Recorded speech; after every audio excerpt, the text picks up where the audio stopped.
I thought, oh, I could offer this to a smaller business, some smaller tech startups, smaller businesses on a smaller scale. So I started to work with a couple of clients on my own and found a really cool niche, which is where we trademarked the phrase your outsourced admin. And what we're really focusing on is that fractional executive assistant support.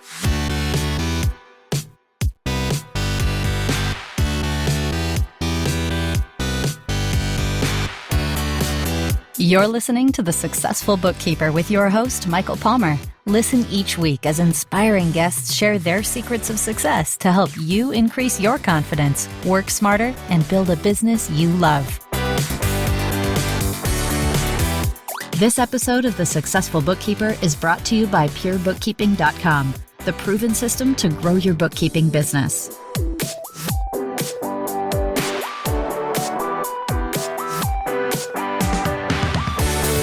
Welcome back to the Successful Bookkeeper Podcast. I'm your host, Michael Palmer, and today's show is going to be a great one. Our guest is the founder of Hamilton Raye, your outsourced admin, which brings professional remote administrative support to startup organizations and businesses. Amanda Hamilton, welcome to the show.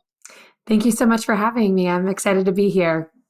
It's great to have you. And I mean, this is a topic I think that has the potential to save people a heck of a lot of time and help them scale up their business. So I'm really excited about it. And before we get into all of that, though, let's learn a little bit about you. Tell us about your career journey leading up to this point. Yeah. So I have my kind of quick backstory I'll share. I worked in corporate retail actually for about 10 years. And in that world, I actually worked in production and sourcing. So it was more of a sourcing role with some project management. So a lot of what I do now, very similar in terms of like capability than what I was doing previously, but very different environments and very different roles. So I worked there for 10 years and I kind of decided that I needed a change. And so with that, I decided to kind of take a leap of faith and I moved cities. I found that I needed a personal change and a professional change. So I moved cities, went from Columbus, Ohio to Cleveland, Ohio. And I started working a bunch of different part-time jobs, truly just to pay the bills at that point in time. And one of the jobs I was doing is I was working as a virtual assistant out of an agency in Georgia. And I loved this idea of the digital nomad life. This was pre-COVID. So the remote work was not as common as it is now. And so I started to I really loved this idea and I liked the work I was doing. But the one thing I found when I was doing the work was it felt very kind of just task heavy. And what I mean by that is I didn't really get to use a lot of thinking while I was doing the work. It was more of, hey, do this for me. Hey, do that. And I executed. It was great. But I'm a person where I like to be a part of a team, solution oriented. And so I started to think, hey, there's an opportunity here, but in a different way. And so I kind of dialed back to my experience in the corporate world of, these executive assistants that supported our leadership teams on a corporate level, what they were doing. I thought, oh, I could offer this to a smaller business, some smaller tech startups, smaller businesses on a smaller scale. So I started to work with a couple of clients on my own and found a really cool niche, which is where we trademarked the phrase your outsourced admin. And what we're really focusing on is that fractional executive assistant support. Just like you hear of fractional CFOs, fractional COOs, we're really trying to build that fractional EA market. And it's honestly been an incredible journey and we're continuing to evolve and it's been something fun. We officially started, I would say, in March of 2020, funny enough, and kind of been going since then. Perfect timing. Yeah.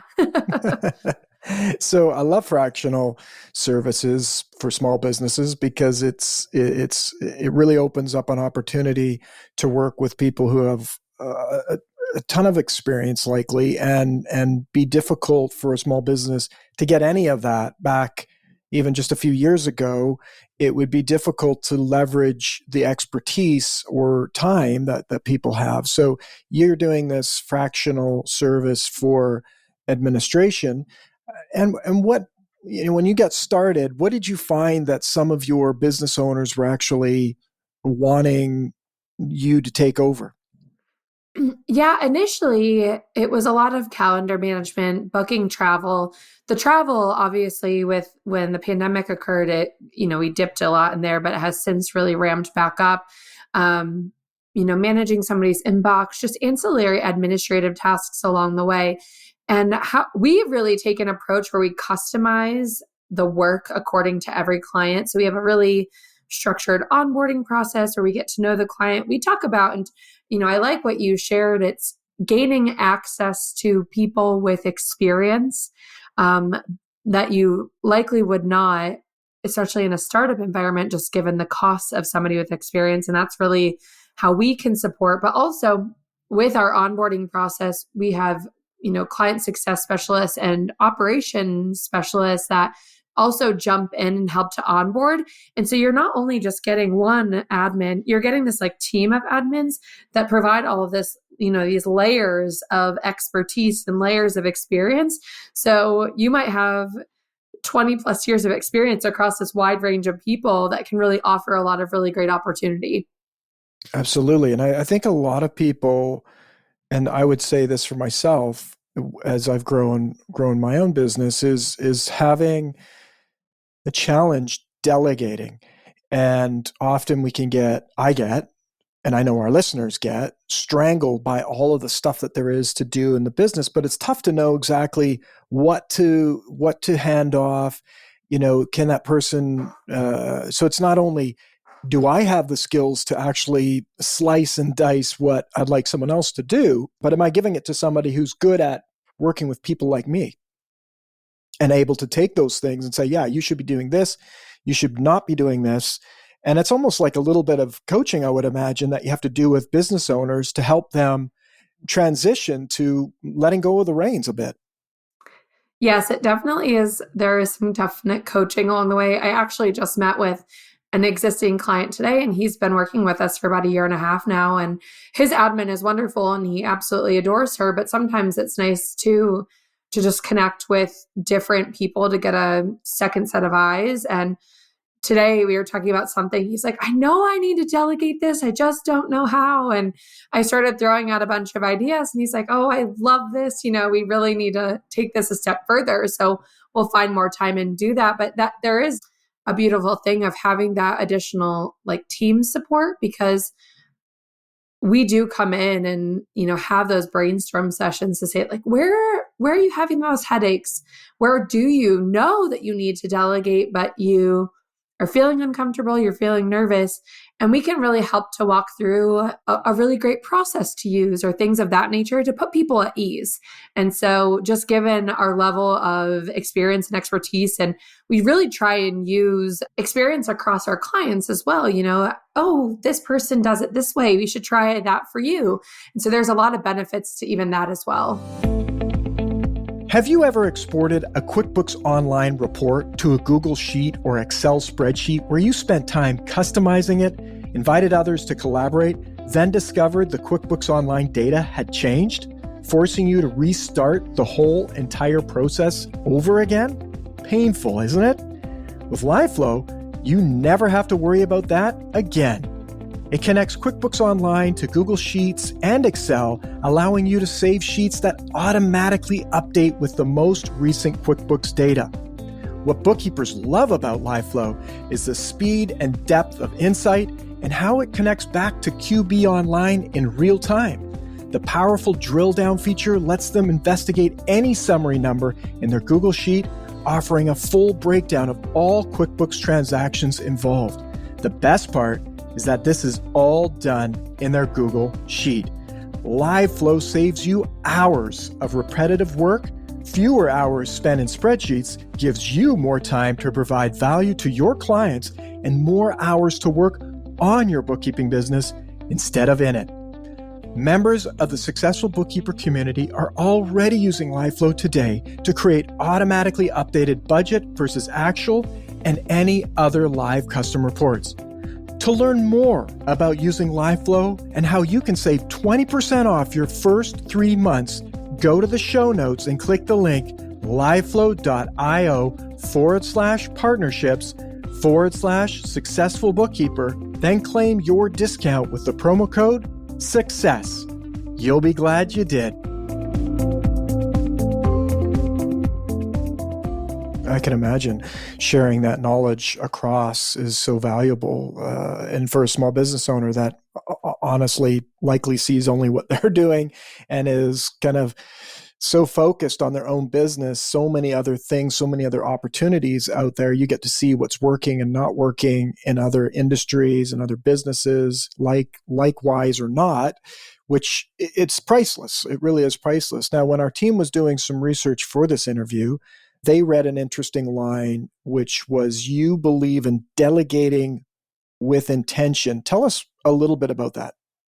So I think, delegation is tough. And a lot of people have, like we were talking, challenges delegating. And I think if you can be very focused on exactly what it is and have almost, an intended priority list of the things that that need to be done and how do you get to that, that's where I see success. So I guess like giving a little bit of an example, one of the things when we go into the onboarding process is we sit down and we say, okay, what are the top 2 things that are causing you the most headache?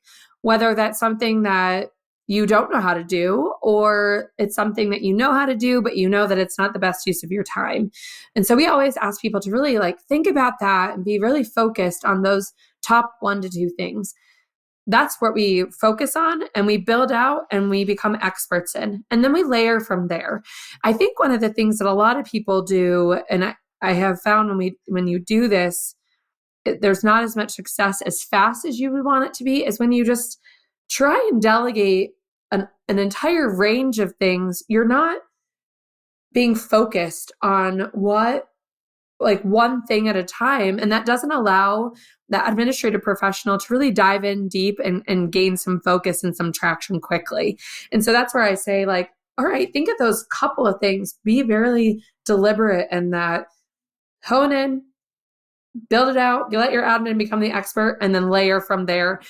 And in our onboarding process, so we have an onboarding week before we actually get started, but in the first 3 months of working with a client, we have check-in processes along the way. And that's what we'll start to do in those check-ins, is say okay, we talked about these 2 things in your first onboarding meetings. How are those going? Are you still feeling that those are the right 2 things to keep, the momentum going? If not, where do we need to kind of pivot? And if they are the right things, okay, great. We've excelled at those. And then let's talk about what's next. And so really being focused on that, I think really it helps everybody collectively on the team. I can imagine, and delegation is difficult. I find as an owner myself is just it takes time. It takes time. So it's like this internal battle of there's a certain way I want something done, or think that I want something done, and it's difficult to say, okay, well, how will I hand this off? Take the time to hand something off. And I'm sure our listeners have that challenge as well. And I know our listener is definitely overworked. I mean, bookkeeping and finance and accounting, there's no end to it. It's always happening. It's always coming. There's always something to be done. So they often feel overworked, stressed out. There's sometimes chaos around deadlines. When would they know that they need admin help? Is there some signs that they would be sitting there thinking, I need to reach out to Amanda because this is happening for me? Yeah. I always actually say delegate and outsource before you start to hit that boiling over point. So when you're starting to feel as if, time is getting a little tight, I'm getting to everything, but I'm not having as much open capacity for the work I should be doing. That sort of initial feeling, I would say, is it's not too late, but it's late. I think if you can delegate and if you have the funds to do it as early as possible, the better, because if you delegate, you can continue to grow and continue to build. But it's really at that point where you're starting to get to that boiling over point is when I always suggest get someone in there quickly, because what ends up happening is if you wait too long, a lot of people will feel overwhelmed and stressed bringing somebody in to train them, because ultimately you have to train them, and there's always an end in sight in terms of freeing the workload. But if you wait too long, I think sometimes people avoid doing it because it feels too overwhelming to them to train somebody. Mm. Yeah, I think so. And I think it might be good to talk about some of the key first low-hanging fruit, if you will, opportunities to outsource. Like our listener there's a lot of technical work that needs to get done. That's not likely something that they're going to outsource out of the gate. They might hire a contractor or someone to help them, or a full-time staff to actually start doing some of the technical work. But there's lots of other things to do in the business that can give them more capacity to set up better systems in their business, to maybe find better clients or work on their, high net worth actions in a business that often they're doing. It's like the same conversation happens with bookkeepers and business owners, right? They're like, business owner is saying, oh, I'm doing my own books, I'm doing my own transaction, I'm cleaning. It's like, why are you doing that work when your superpower is somewhere else in the business? Let the bookkeeper do that work and have all the finances clean and done correctly so that they have the information that they need. I mean, that's the conversation. So what are those low-hanging fruits that our listener, the bookkeeper, could actually hand over to get started and maybe get some capacity back? Yeah. So I would say a lot of times we always start with calendar management, travel bookings, if that's something that you do, and curating somebody's inbox. Those three things are consistent across businesses, I would say. And we've actually created a lot of really great best practices and processes that we leverage as we're onboarding. So that's easy. It's something that we can hit the ground running with.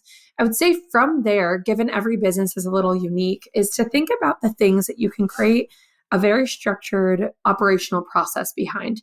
I'll give you a good example that I talked to somebody about today. If you're sending client agreements and you need to send invoices and, maybe there's check-ins along the way for that client, if you can standardize that and say it always has to happen this day of the month or this point in the contract, whatever it might be, if there's designated dates, that's an easy thing to just write down, create a standard operating procedure and say, hey, here's access, take the reins. And so I always say, think about that kind of work first, especially when somebody's first getting started with a business, because there is a bit of a learning curve. So really allow them to take on that type of more functional work, learn the business. And then as they get more comfortable with it, you can layer on a little bit more like ambiguous things where they might have to know a little bit more about your workflow or your team or whatever it might be, your clients, to dive in a little bit deeper. So you just continue to layer from there. But I think if you can start with that in the beginning, you'll see a lot of benefit.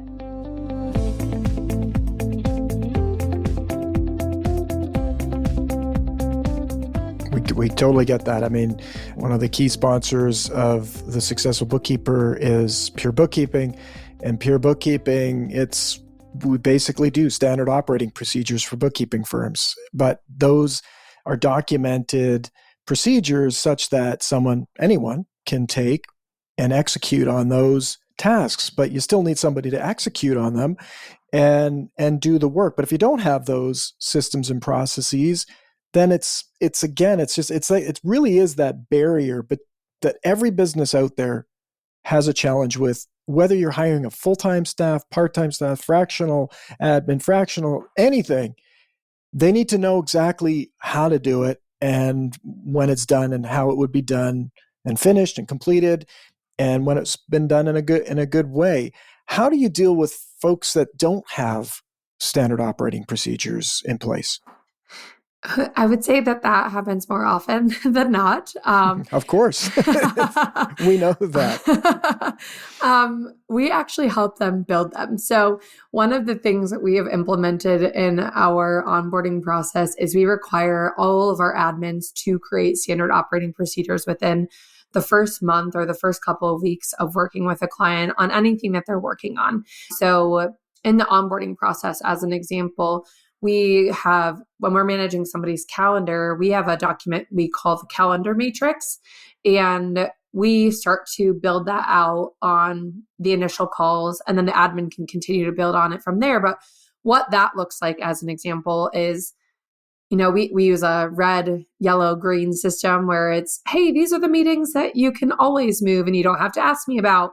These are the ones that you can't move, or these are the ones that you can, but you have to double check, and we really build that out. That's just like one example that we do often.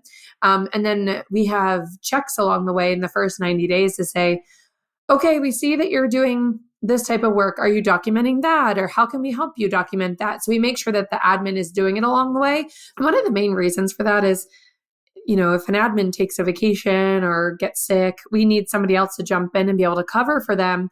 And having those processes documented makes it super easy to do that. And for somebody to just dive right in and help maintain the momentum. So it is a requirement from our side. And we tell all of our clients when we're first starting that is something that we're going to help them with. And so we talk through what that looks like for them as well, to make sure that we're following what their ideal protocol would be, or where we're saving things, that sort of thing.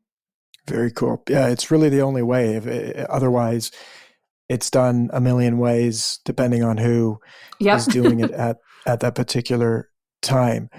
And so this sounds really great for people. It's like we live in this world where there's subscriptions, right? You need just a bit, right? You don't need all of it. You need just a bit, and you need it for this particular time. What does that onboarding process look like for somebody? What would it look like for them to get started with one of your team? Do they have to commit to a bunch of time, or is there packages? Yeah, that's a good question. So I always do a discovery call with a potential client. We talk through kind of whether they've worked with an admin before, whether they haven't, what are the things that they think that they need to delegate. I kind of dig in as deep as I can there. And from there, I then go back and identify the most appropriate admin just based on personality. We like to make sure that that's the most important to me, is just based on experience and personality, the two match. And then from there, it's time zone and capacity. And so once we identify that, it takes about a couple of weeks to do all the paperwork and everything to get things set up. But we then have an onboarding week. And how that works is every client buys into a retainer. So the retainers start at 30 hours a month. And as an example, if somebody buys into a 30-hour a month package, they receive from Hamilton Raye 5 hours of onboarding time. So those 5 hours are used during our onboarding week. And what that looks like is we have 3 different phone calls that we do. The first call is just an introduction call. The admin and the client meet. We do introductions around the table across the onboarding manager as well as the client success specialist, so that everyone knows who is who. And then we talk through what the week is going to look like.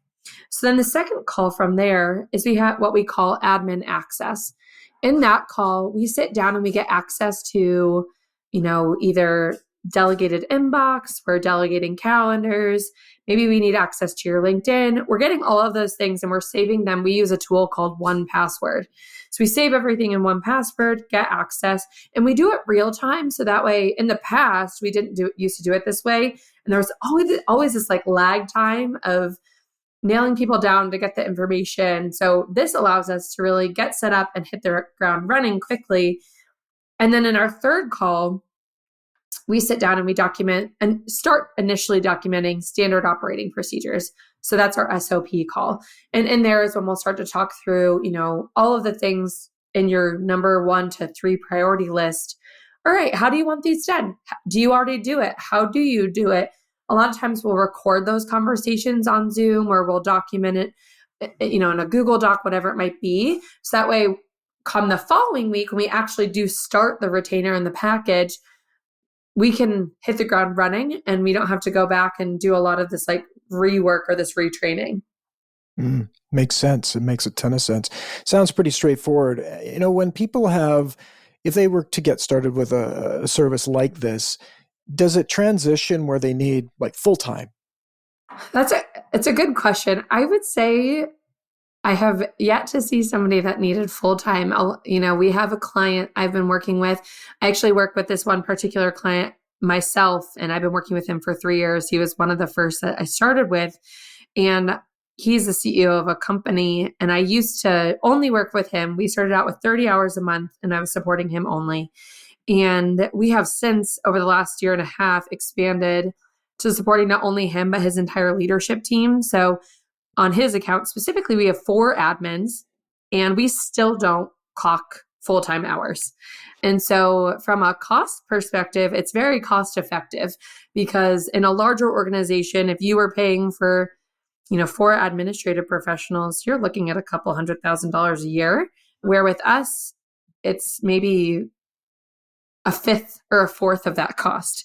So I've yet to see where what ends up happening is administrative work, it can be very difficult, and there's a lot to navigate, but there's a lot that you can streamline and create really effective processes around it. So like once you get going, you get more and more productive. And so the time that you're using against the package just continues to become more efficient. So you don't need as much time as you continue to expand. And that's what we've really continued to see, especially with this client, is like, even as we've added on more leaders, I think we support 8 leaders now across the 4 of us. Naturally, the hours have increased, but not to a point where you'd ever have to hire someone full-time.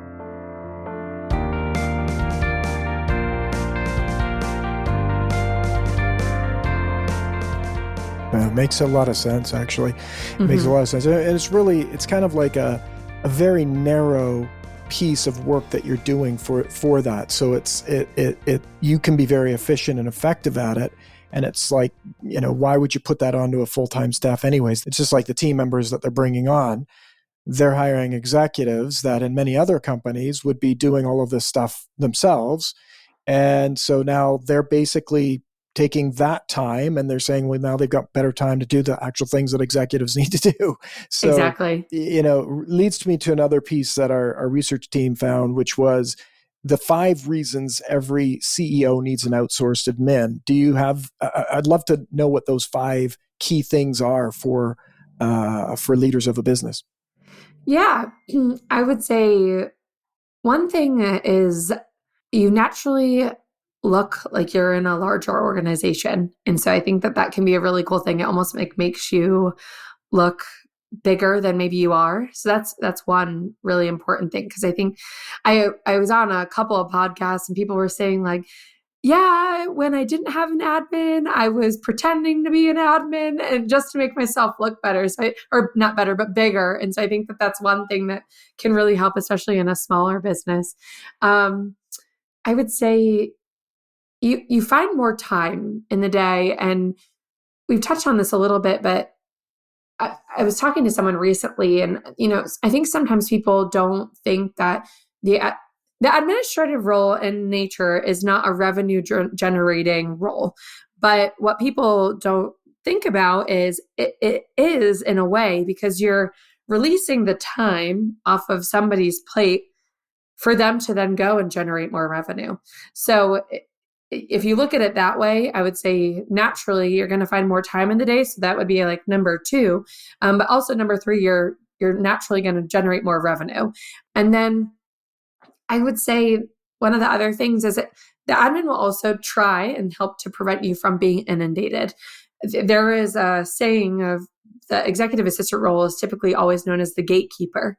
And so even if you have a larger team, or if it's, external partners, whatever it might be, if your internal team and your external partners are constantly going to your admin to schedule, to see what's going on, that sort of thing, it allows you to continue to stay focused.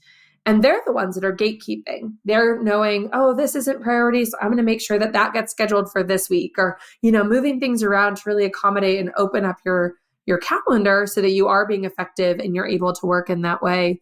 And then lastly, I would say the one thing that we always just laugh about is once you start working with an admin, you won't be able to live without them. I truly believe that. And we really try and make a conscious effort of not just becoming, an administrative professional on your team, truly becoming a partner. We really try and be solution oriented and not only help you grow, but your business grow as well. Oh, wonderful.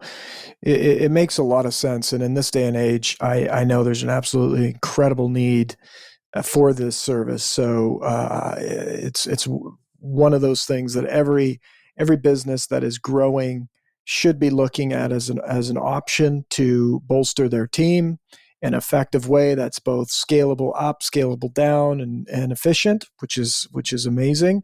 If people wanted to learn more about you and your organization and about how to get started and actually start working with a fractional admin, where can they find out more information about you and your business? Yeah, they can find us at Hamilton Raye, that's RAYE.com. We're also on LinkedIn, Instagram, and Facebook.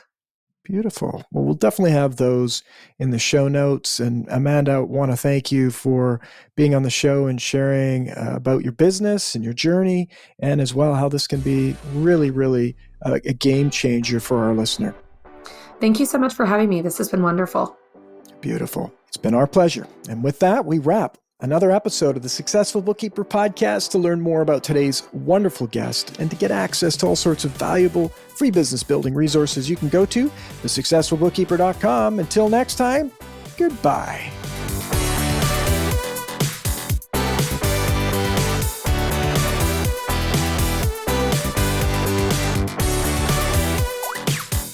You've been listening to The Successful Bookkeeper with Michael Palmer. For more information and to download the resources mentioned in this episode, please visit us at thesuccessfulbookkeeper.com. Thank you for listening.